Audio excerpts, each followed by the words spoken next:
I was out running the other day and this small piece of grit in my shoe really began to bother me and annoy me.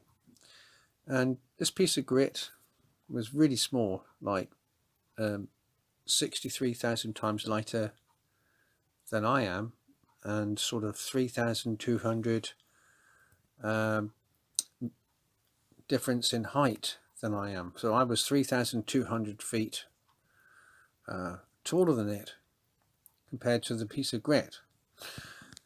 And so what I'm getting at, this piece of grit in itself was pathetically insignificant to my height and my weight. And yet this small piece of grit irritated me so much that I just had to stop. Even though it ruined my performance and pace, I did have to stop and empty it out of my shoe.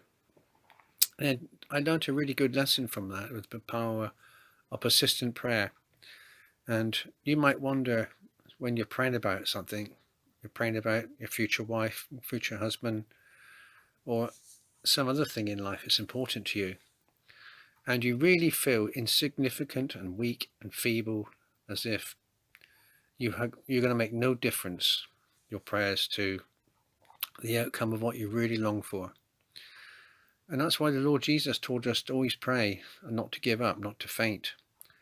And the thing is, if that little tiny insignificant piece of grit caused me, so vastly taller and vastly heavier, to stop and remove it, how much more will the Lord Jesus, who loves us, the Father who longs to bless us, finally come and answer our prayer, something that we've been praying for and believing for, when we continually pray and persist.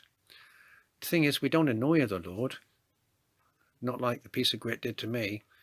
It's something the Lord delights in when we persist, when we keep at it and not give up.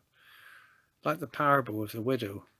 And she went to the unjust judge and kept on pestering him till eventually she got justice. The Lord teaches us this very, very important principle in Christian living, that we must keep persisting. It may be for years, but we must keep persisting until finally the Lord, in his gracious mercy and in his perfect time, answers that prayer for us.